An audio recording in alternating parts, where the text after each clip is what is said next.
What's up mga kakumpuni? Meron tayong bagong tanggap na chicharon. Ito, masarap to. Ito, business to ng isa sa pinakamatagal kong customer. Simula nung high school, college, hanggang nagtayo sila ng business. Ito, ang patok nilang business. Itong naka-styro na to, ang reseller price nito is 48 sa isang bundle. So, kikita ka pa rin pagka binenta mo to ng 80 to 85. Mabilisan lang. May tubo ka pa rin. Tapos, ito namang alabagnet nila, 79 yung reseller price. Kailangan 30 pieces din ang bibili mo. Pero mabili to kasi mga 150 ata to. Bili ko o 140. Pwede mong benta, mabilis na. Kaya titikman din natin to ngayon ha. Pero to, natikman na namin to. Masarap to.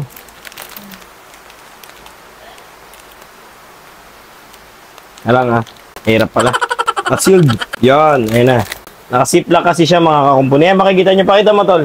May mga taba rin. Ayan. 79 lang reseller price nito. Ang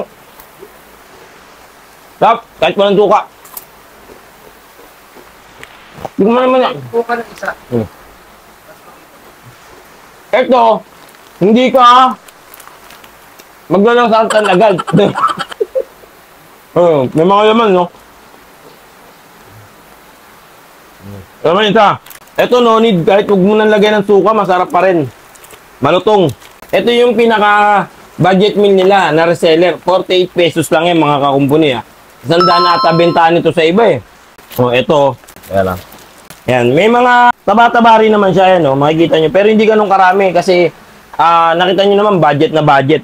Hindi katulad nito. Yan. Titikman natin ha. Ang kasi nga ko lang, no? Ito, nagbablog tayo. Sa akin, masarap na pulutan to pag tag-ulan. Ayan. Hindi mo.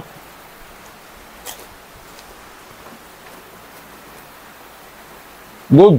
Rock. Ano sa pampulutan? Pampulutan din to. Kaya mamili ka kung anong gusto mong bumilis buhay mo. Ito, mas mabilis buhay dito. Hindi lang mga kakumpuni. Sa mga gusto mag-avail, ilalagay ko yung link ng aking kaibigan. Nandito sa may comment section. Yun lang po. Maraming salamat. God bless. Hey.